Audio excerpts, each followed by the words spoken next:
Welcome to the first episode of Hudson Valley Hustle. This is a really good way to start this show. We have Heather Howley, who is the owner of Independent Helicopters. It's a helicopter charter and pilot training school in New Windsor and Saratoga. She's got a bunch of insights and advice for business people in this episode. I hope you enjoy. Let's get right into it.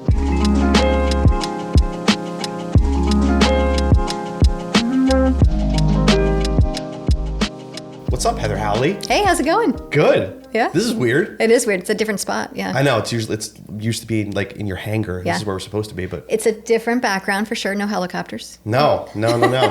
But you own some helicopters. I do. Yeah. And you own Independent Helicopters. I do. And why don't you give the origin story of how that came to be? It was like $25 and Yeah. Yeah. So I was 25 years old, and with $25, I got my DBA, which looking back now, it's kind of like, God, a DBA was pretty scary to have with a bunch of helicopters, but I only had one helicopter. I used to take my little laptop bag into whatever conference room I could find and just set up shop and beg for students.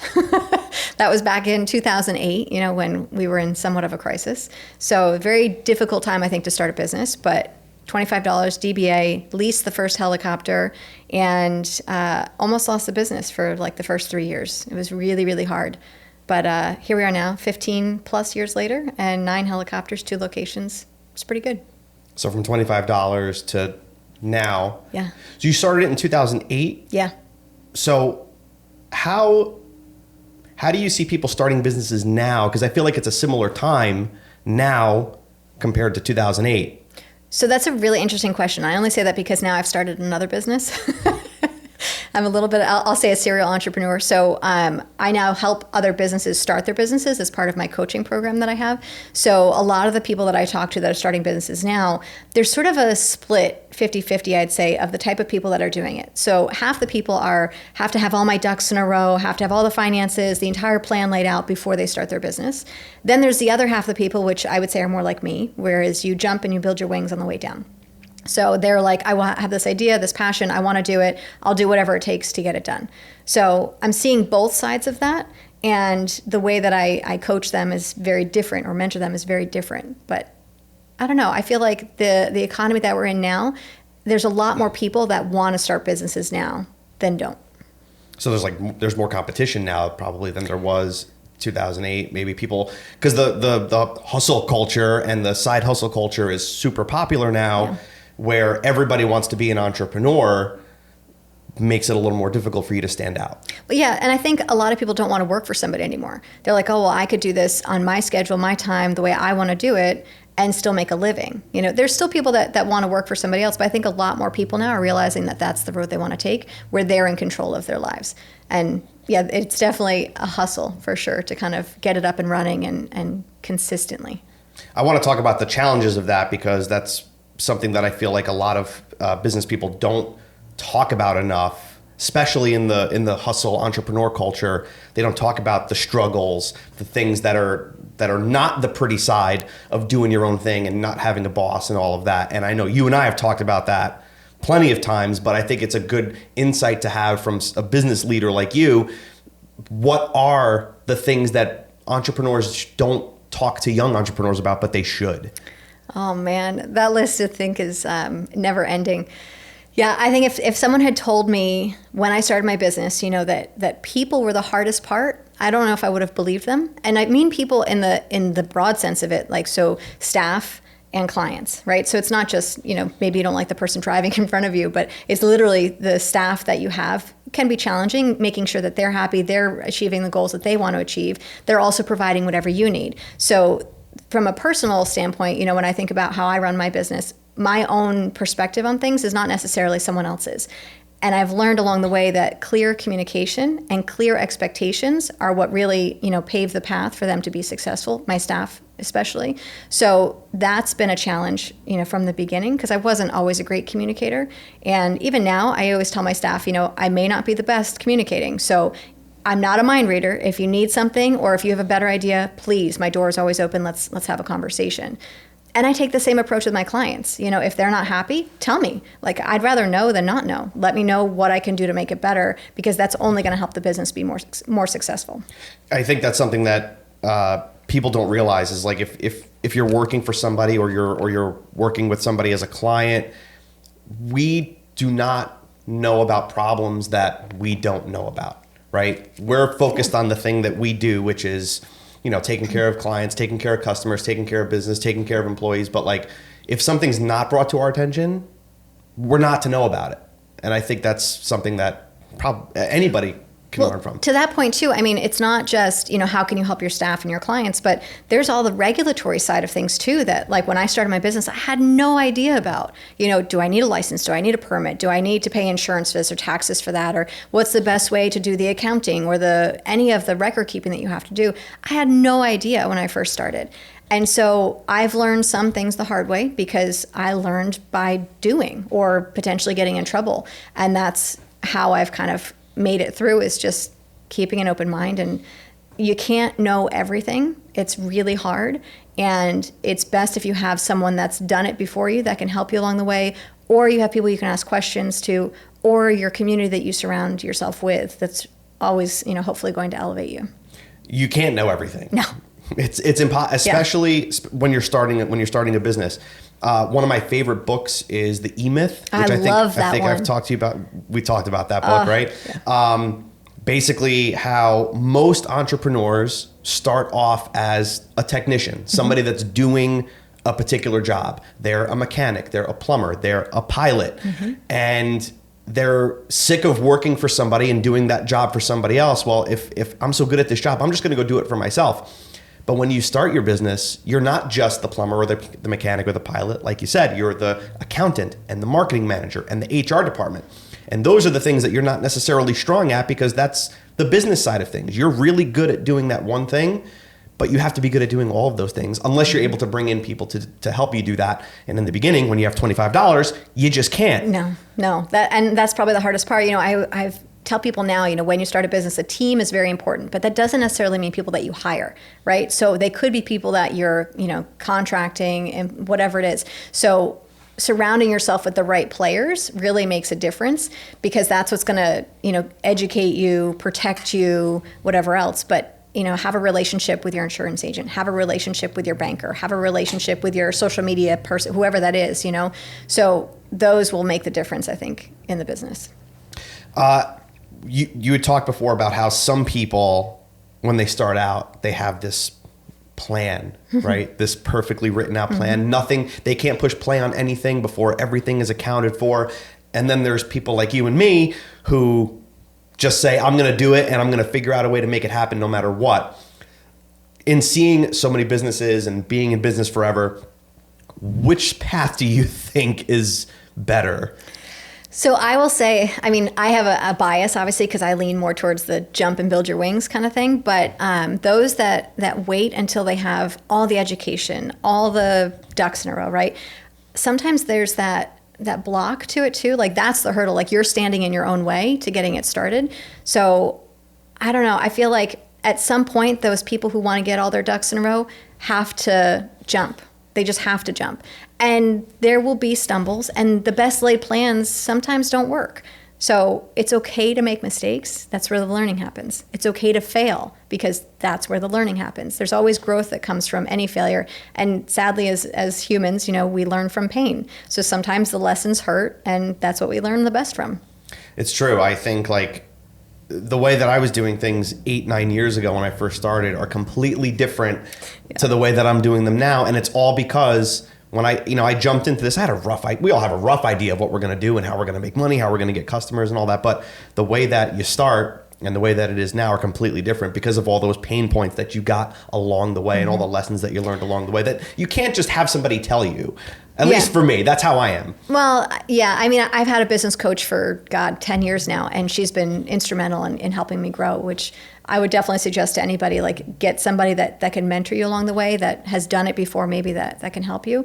That's just my own personal thing. You had said something earlier that made me think of it. Now I don't remember what it was. The way that you do things, now versus back then. I will say that the one thing that's been consistent with me from the beginning is the passion, right? So I have this love of helping others, serving other people, right? So the reason I started my business was to help all these bankrupt students or bankrupt school students because they wanted to achieve their goal of flying. I wanted to help other pilots reach their goal or achieve their dream of being an aviator, right? So that has been consistent throughout my entire business career. And I think if you go into business with the idea of, I'm going to make millions and millions of dollars, and that's the only reason you're going into business, you're missing the mark. I think there has to be something that pushes you that's a lot deeper than that. That's the consistency that keeps you going, because you will have good days and you will have really bad days. And it's that passion that you're like, okay, I'm going to go back in and, oh, now I have this one client that now I've made an impact in their life and I can see it. That's what keeps me going. So you have to have that passion. I think if you don't have that, then why are you even in business? True. I think that's a really good point, because I the one thing that stayed consistent for me is help the clients. Right? How we do it changes, year to year, I feel like, at least in my business of marketing and media. But if the goal is steady, everything else will kind of fall into place. Yeah. You might have to do things differently. You might waste money. You might waste time. You might learn things, make mistakes. But if you keep that goal in mind, everything else will kind of fall into place. Yeah. To that same point, I just want to add this too. I tend to give everything away. Like, I'm like, oh, well, they need help and it's just my time and I'll give up my time, or, oh, like it's just sim time or it's just ground. So some of the things that don't necessarily cost me a lot of money, I'm like, I'll just do that for them because it'll help them.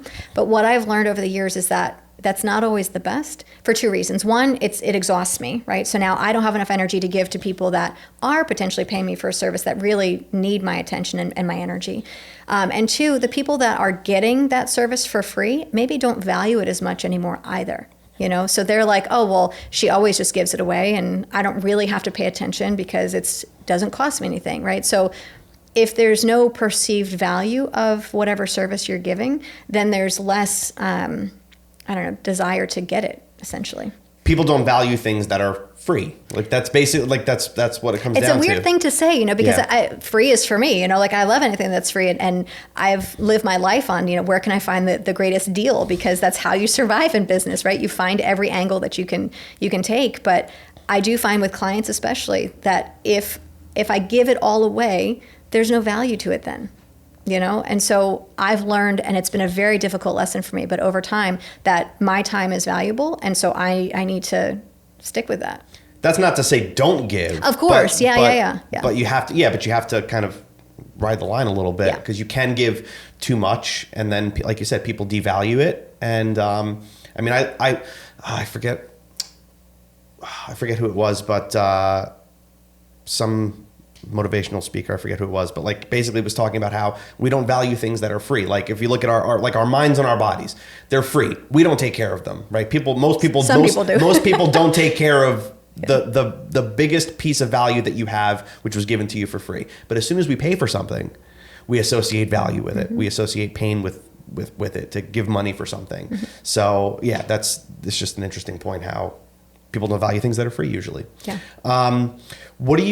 So you do tours, you teach potential pilots, you work for utility companies and keeping our electricity and gas going. What else do you do in the world of helicopters that people should know about? That's a good memory to remember all the things that I do. So we also do... It's been 10 years. I know. We also do aerial photography. We do special events. I flew into my own wedding, which was really fun. We do proposals and things like that. I think you said tours. So we do fall foliage tours are my favorite. So if I could do those year round, I wish I could, but it's not obviously fall year round. So, but yeah, tours are fun. We do a lot in New York City. We also do charter back and forth. So if you have to get to JFK or LaGuardia, we take you down there, which is awesome. My favorite thing, which we don't do a lot of for good reason, is helicopter paintball, where we actually shoot people, or the aerial support to the paintball games, which is really fun. But yeah, a little bit of everything. Whatever I can sort of get my hands on with the helicopter, we try and do. And I allow all my staff to do it too. Unlike most flight schools where you're just a flight school, we do everything. I feel like there's this perception, at least I had this, is like flying helicopters is for rich people. Yeah. A lot of people have that perception. But is that true? I feel No. So I will say, if we talk about the flight school as one entity and then the commercial operations as another. So the flight school, if you're going to go and become a professional pilot, you're going to spend as much with flight school as you would going to a college. So you won't have a college degree when you're done, but you'll be able to get a job as a pilot, right? So where do you want to go? I think a lot of more students now are switching over to that technical side as opposed to, the degree side. So I don't see anything wrong with just becoming a pilot and not having a degree. I went to school for biology first and then aviation science after that. So I have 2 degrees, but that's just because that's how I afforded to pay for my flight training. I had to get student loans out for that. So that's one side. The commercial side of the house, there's so much that we can do there. Yeah, and the people that come for that are very, very, very different. And it's interesting because if I think about the clients for both of them, they both have this love of either trying new things or just having a really great experience. I'm actually really afraid of heights. I think you are too. You went a whopping 2 feet up in the air. And I was screaming the whole way. Yeah. So, but I love that. I love that thrill of, trying something new and potentially being scared of it. I think that's what a lot of people come to us for. So your business is obviously very unique. I mean, helicopters, aviation, it's very unique. It's a very niche type of industry. How do you get customers? How do you get clients? Where do they come from? How do you do that? So that's been probably our biggest struggle from day one, because we can cast a very, very big net, and then it's hard because you can spend a lot of money and not get a lot of return. So what I've done instead is when we have an event going on, I'll market that because that makes sense. When we have summer camp, for example, going on, I'll market that. That tends to work really well. If I just send a giant ad out and hope to get somebody, it's not as successful because our client is so diverse. I mean, you could have a mom and kids that wants to do stuff. You could have, an adult man who wants to learn how to fly. You could have a couple that wants to do a proposal or a wedding or whatever. So the age range is, from I'd say 13 to 70, of all. It doesn't matter. Like, it's just so hard to figure out who exactly our demographic is. I'll tell you who normally comes to us is 35 to 55-year-old men, because that's just what aviation brings. That's the society norm. But I try not to just market to that because I think there's so much more that we can do. For me, it's worked to really pinpoint the focus on one thing that we do and just hit that really hard. And then one other thing that we do and hit that really hard, as opposed to cast the big net. Yeah, I think that's a mistake that a lot of companies make. It's like, I have to appeal to everybody. And that's a mistake. I mean, you don't. You have to, like you said, focus on one type of client or avatar at one time, dominate that. And then when you have that one steady, then move on to the next if you can. Yeah.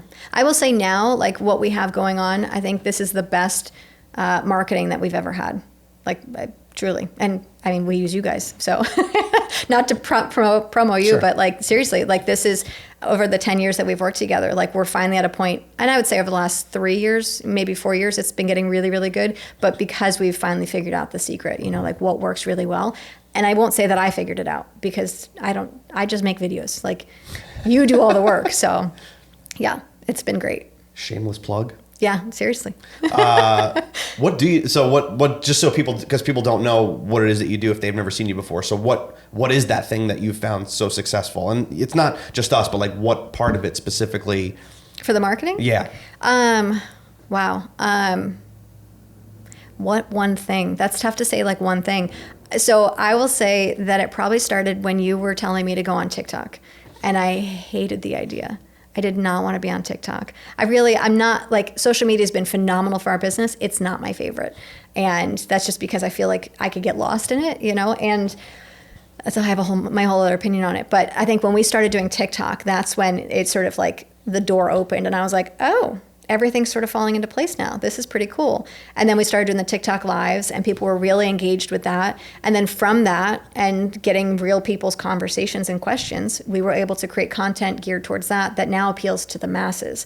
So I think it was when we did the TikTok that really started that transition for me. Yeah, I think that's another thing that many business owners don't realize how powerful that could be. It helped for you because I think you went viral day 2 or something. Yeah, it was the that. second video. Yeah, I think that helped. But I think what advice would you give to a business owner or an entrepreneur that is anti TikTok or just anti social media in general because they just don't understand it, or they think they're too, they think it's too young, or what do you say to that? I mean, look at the world we live in, right? Like, I don't think you can get away from it at this point. And I mean, even my coach who I use, I employ her, and she hates social media. She doesn't want to do social media at all. And now she's starting to get back into it because she realizes that she has to, because that's where everyone is. Everyone's online right now. You can have a website, you can go out to networking things and do all these things, but inevitably people are going to look for you on social media. Your video is going to pop up somewhere, or your picture is going to pop up somewhere, and then it's going to be down the rabbit hole, because that's what happens. I will say, though, YouTube has been like the next up and coming, if not already been there, obviously. But I've noticed a lot more traction with YouTube. So it's not just social media, but they all feed each other. So it's all these online resources that will feed each other that now just promote your online presence in general, which will get your name out there, get your face out there to potentially get new clients. Yeah, there's like you said, it all works together, and there's multiple platforms now that give you that opportunity to get discovered, because I mean that's essentially what happened, right? Like, we started creating a couple of short pieces of video, and then you got discovered. Not us, you did, right? Your helicopters, your business, you got discovered, and it blew up essentially overnight. Like, over a couple of weeks, it was just explosive. Yeah. I think people don't realize that that's possible for them. Well, and I mean, you didn't really realize it either until we started getting it, but I'll say it's content too, right? So it's not just where you're posting and stuff like that, but it's what you're posting. And I only say that because I have a guy that I know that posted something. We were talking about growing his business and whatever, and he's like, okay, I'm going to go back out there and do social media. And he posted these pictures that didn't make any sense with the context that he wrote. And I was like, I don't understand your message. And a lot of things that I tell my coaching clients now is, take the customer journey. So if you're going to be looking for someone like you, what are you looking at? Where are you looking for it? What do you want to see? What kind of information? What would make you push the button to do the next step? You know, and I think that customer journey is important. But again, like, I don't even know what my content is until you guys show up and we're like, okay, we're just going to, do all this stuff. And I think if I was left to my own devices without help, then I don't think I'd be as successful. You might have fallen into that trap of like, oh, just do this. It might not make sense, but I got to get something up. And like, I feel like, again, it goes back to the thing of it's free if you do it on your own, but if you pay somebody to do it, it's a little bit more valuable to you. So you put a little bit more effort, a little bit more time, and you want to make sure that it actually works. But what you said before was that the content is what matters, right? Yeah. Like what you're posting, not necessarily where you're posting, but what you're posting. Mm-hmm. Nobody's going to stop on you unless what you have to say or do is interesting enough for them to stop. Yeah, exactly. And like, you need a call to action, right? So you can post 500 photos of helicopters and things, and people are like, yeah, that's really cool. But there's nothing that makes them want to take the next step. So it's what you post that is going to get that next step. Yeah. What advice do you have for your students and for anybody that is where you were 15, was it 15 years ago? Yeah, 15 years ago. Almost 16 now. Yeah, it's scary. Yeah. What do you have to say to somebody that's you 16 years ago that you know now that you wish you knew back then? Wow, that's a really tough question. What would I tell myself 16? I'll say myself 16 years ago. I don't know. Like, I feel like I had to learn those lessons the way I learned them. Otherwise, I wouldn't have learned them.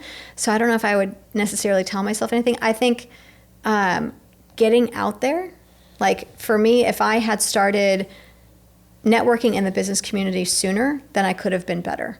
Then I could have grown faster, because I really feel like it's the connections that have grown my business. It's who I know, not what I know, which is what I tell everybody. Even if they're going for a job somewhere else, it's who you know, not what you know, and how you present yourself. Like, show up professional, show up with kindness and gratitude, and network.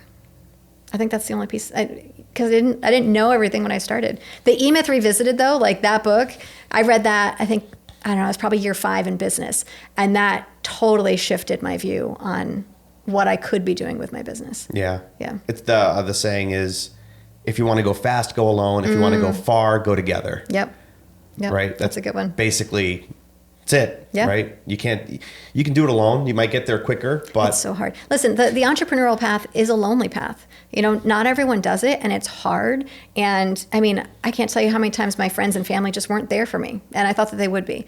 And it's it's okay that it's a lonely path, because that's where the growth happens. Yeah, I think I have one of my best friends is a business owner, pretty successful, and we talk about it all the time. It's like, you can't talk about things, like I can't talk about things that I can talk with you about with other people, because they just won't understand. No. They just don't get it. Did you have a lot of naysayers and like people that were like, you're insane? Listen, I'm a woman in a man-dominated field. Like I fly helicopters for a living. Like from day one, even my own parents, well, I shouldn't say both of them. My mother was like, you can't fly, or it's not for you. When I started the business, so I had one person, Gary Boyce, who told me, you can do it. If I can do it, you can do it. You should go after it. He's the only person in my life when I started my business who said, go for it. Everyone else was like, it costs too much money. It's too dangerous. How are you going to do it? You know, the other school just went bankrupt. You know, who are you? And so many people. And as I've gone along, I get the same, it doesn't end. It just changes. And, you know, your attention to it changes. For me, when somebody, because I had same thing. A lot of people tell me like, you're insane for doing this. You're leaving a 6-figure job to go do this. You have no idea what you're doing. I've even had people say like, you know, I've tried it and it failed. So what makes you think it's like, oh, so nobody can be successful because you weren't? I took that and I was like, that's fuel. Same. Those people that are like, what, you're insane. That's fire under my ass. Because I'm like, it's either going to work or it's going to work. There's no option. And you know what? And this is what I tell people all the time. Like, what's the worst thing that could happen? You fail. Okay, cool. Do it again. What did you learn? Like, it doesn't, how bad do you want it? So when I meet with Girl Scout groups now, that's the thing that I leave them with, is like, if you want something bad enough, you will find a way to make it happen. If you don't, you're only going to make excuses. True. So if you really want your business and you want it to succeed, there's nothing that will stand in your way. Where are the people now that told you were insane? Because the people that told me that I was insane are exactly where they were 10 years ago. Yeah, pretty much. I'm not where I was 10 years ago. I'm way beyond where I was 10 years ago. So I'll use my mom as an example, and I probably shouldn't. She's going to hate me for this. But so when I first started, my mom was like, oh, it's dangerous. You're going to kill yourself. You know, we just spent all this money for your biology degree. Why would you? Which, by the way, I've paid for all of it. So like, whatever. But she's like, you can't do it, can't do it, can't do it. And she was the first person that I took up in the helicopter. And she screamed and didn't want to do it. And it was really hilarious for me because I really enjoyed making her scream. But now out of everyone, like she reposts everything that I post on social media. She is so proud and a huge supporter. But I find it funny that she was probably the one who told me no the most in the beginning. Interesting. Yeah. Interesting. And I hate to say that, like, I proved her wrong, but like that was sort of like you said, the fuel. It's like, well, watch me then. You know, tell me I can't. Watch me. Yeah. Yeah, I think that's just such a good piece of advice for anybody. Anybody trying to do something that's out of the norm. You know, my dad always used to tell me when I was a kid, observe the masses and do the opposite. Interesting. Like always, that's one of the things that I could just remember from my childhood. My dad would always tell me that. Observe the masses, do the opposite. And like hasn't failed me yet. Mm-hmm. I mean, it's you know, most people are going in a path and that's cool for them, but it wasn't for me. Yeah.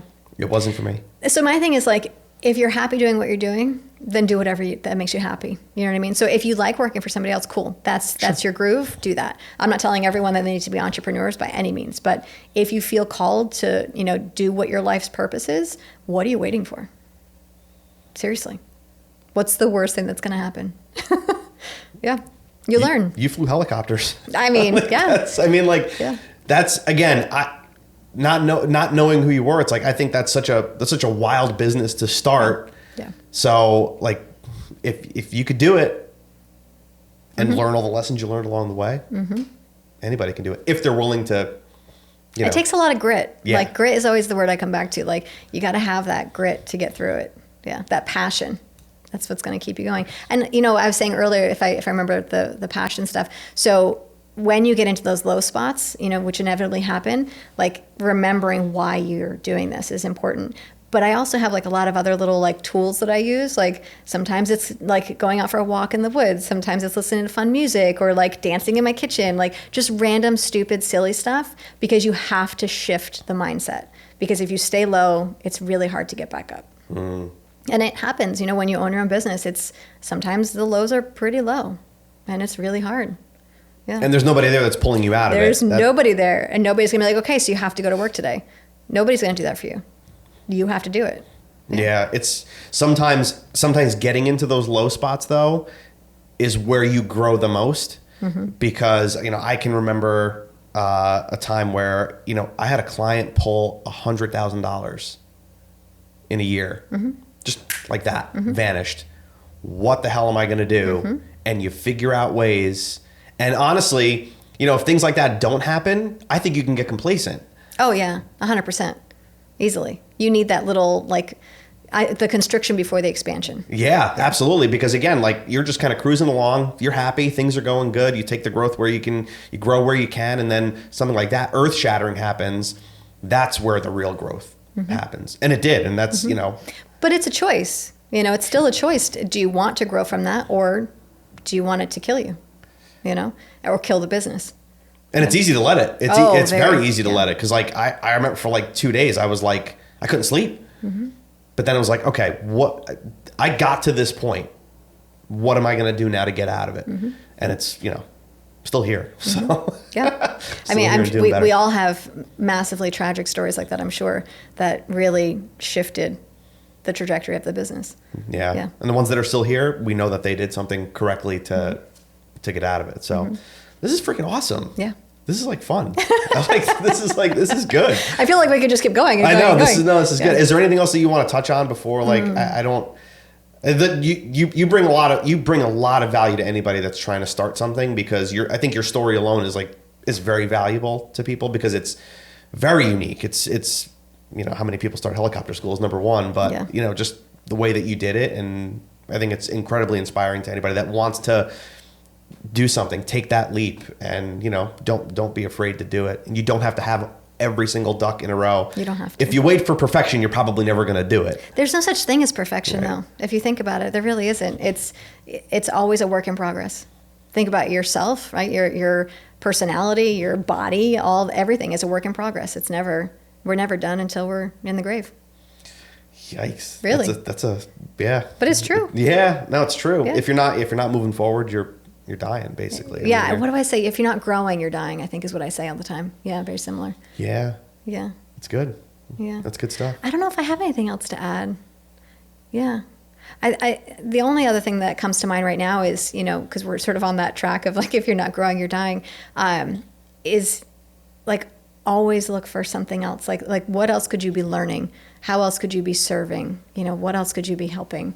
Yeah. Just creativity for me is my lifeblood. So how do I keep growing? In what ways? I mean, that's why I started writing the children's book. That's why I have the coaching business now. That's why I have the online course. I think I have 5 or 6 businesses, and it's I don't want to stop. I love it. I get fueled by it. And that's what keeps me going is this creativity, this what's next kind of mentality. I like to still sit back and reflect and take that time as well. But man, that creativity is what keeps me going. I have to have that growth. But you stop to enjoy, though, right? You have to. I think that's something too that you have to do. This culture of grind 24/7. I think that's a little personally. I think it's a little unhealthy. Personally, I used to be that person. And I would say probably over the last maybe 3 years, maybe 5 at most, I've really started to take a step back where I'm okay, no, I'm only going to work 6 days a week instead of 7. Or just recently this year, I'm nope, I'm only doing 5 days a week now instead. But I do make sure that I take vacations. So I'm going to Peru for most of April this year, which would be fun, or all these little trips that I try and take just to get away. I find going out of the country is the best thing for me because then no one can reach me. Nice. But I think I used to do the grind, and now I've realized that A, it's not serving me, right? And B, it's probably not healthy. So if my cup is full, I can fill other people's cups is the way I look at it. So if I take the time for myself, whatever that may look like, maybe I don't go until 10 o'clock in the morning. Maybe I'm done at 4 o'clock in the afternoon, or maybe I take 2 days, 3 days off a week. Whatever I need is what I need to do, and I need to have the grace and the kindness for myself to be able to do that and to hold that boundary. Has been in the past the hardest thing for me is holding the boundary. So I'm oh, but they need me. Oh, but I could be doing this. Oh, but and everyone pulls. Everyone's oh, but I need a little piece of you to do something. Mm-hmm. And holding that boundary, I think, has been the hardest until literally this year. I've learned to be I can't do that anymore. I don't know if it's age or just wisdom or, time in business that I've like, nope, this is the line. Yeah. I mean, in the beginning, you have to, I think especially if you have like a partner or a significant other, they have to understand that when you're starting something, how much it actually takes to do it. Well, and they need to support you too. Right. Like I watched my dad started his own business. My mother was not super supportive of it, and it failed. And it was really hard for him. It was really hard for them. So I think having a supportive partner is really, really important. And they do need to understand that if you're going to embark on this journey of starting your own business and being an entrepreneur, it takes a lot. It takes a lot. Yeah. But you have to, but again, I learned pretty early on, you have to put the boundary up. Yeah. Because, I would have clients messaging me at, 9, 10 o'clock at night and expecting an answer and like on the weekends and everything. I was like, wait a minute, wait. This is my business. I don't work for anybody. I have clients which we serve, but we have to set up a boundary where like, I have new clients too. I tell them, I'm like, this is when we work. Mm-hmm. This is when you can reach us. Mm-hmm. We're here for you. But if I don't get back to you at 7 p.m. at night, it's because I'm having dinner with my family, or don't call me on a Sunday because I will not answer your call. My phone goes into do not disturb when I leave the office. Like, I think it's 8 o'clock at night now. It goes in do not disturb, doesn't come out till 6 o'clock in the morning. So if you text me after 8, I will not respond. And people will. Like, I still get it, even though I've set the boundary and I've told them, like, I won't respond to you, whatever. So they just text anyway, and then I don't respond. And sometimes I'm not to be spiteful, but I'm like, I'm not going to respond even in the morning now because you've crossed that line. Yeah. And then like, I'll usually see them the next day and I'll be like, okay, so let's talk about not texting me at 8 o'clock at night. Yeah. Yeah. Yeah. That's it. It's a mixed bag of reactions when I do that. Cause like some people be like, oh, okay, well I work all the time. So that's why I just, it's like, okay, great. That's how you work. That's awesome. It's not how I work. It's not how my team works. Mm-hmm. I don't expect that from anybody. And then I have others that are like, whoa, that's actually really interesting because I wish I could do that. And it's like, well, you can. Yeah. You could totally do that. Yeah. If you're calling the shots, you could. But I think you have to get to a certain point, to be able to say, oh, that's okay for me to do that. Or your mindset has to shift to be like, oh, right, I can do that. True. And some people, like, it took me 15 years to get to this point, Sure. And it goes back to like, I just want to make everybody happy, which now I realize is an impossible thing to do. Yeah. You can't make everyone happy, but. No, if you can't, if you're not taking care of yourself, you cannot take care of anybody else. If your cup's not full, you can't fill anyone else's. Yeah. Mm-hmm. Isn't that why they say like on airplanes to do your mask, yes. right? The whole like when the masks come down, do yours before you do your kids, right? Yep. That kind of thing. Because you can't take care of anybody unless you're fully taken care of. Mm-hmm. So Exactly. take care of yourself, then take care of your business. And routine. Keep a routine.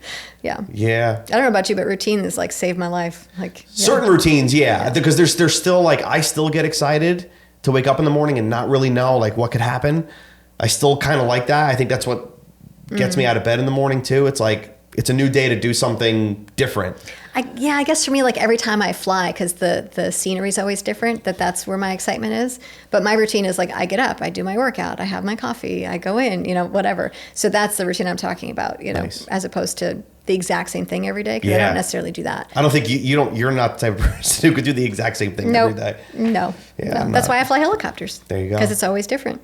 There you go. Mm-hmm. Well, if somebody wants to fly a helicopter, where can they go? I feel like we're doing one of our videos. Links in the bio. Yeah, link is in the bio. Independenthelicopters.com or Independent Heli on really any social media. Mm-hmm. Yeah, so we're out there. That's cool. Or just come visit us at Stewart or Saratoga because we've got 2 locations. That's awesome. Well, this has been a fun first conversation, especially not knowing where any of it's going to go. I know, you're like Esker the Notebook. No, yeah, I'm like why? Yeah. Why? I didn't even intend on doing that. I just wanted to talk, and I think this definitely hit it on the head. So yeah, we went to a lot of places for sure. Yeah, but that's my brain though, by the way. All day long, it jumps from this to this to this. I want to do this, and I feel like people also, they always ask me, they're like, do you have ADHD? And I'm like, I don't think so. I don't know. But talking to you, it makes me feel better because I'm like, oh, you're kind of just like me. With this whole, and I don't think you have ADHD. I just think I don't know, there's a certain breed. It's just always going. It's just always going on to the next thing. So, well, thanks for Thank you for having this. me. This is great. Yeah. Hustle. Yeah. There you go. See you soon. Cool.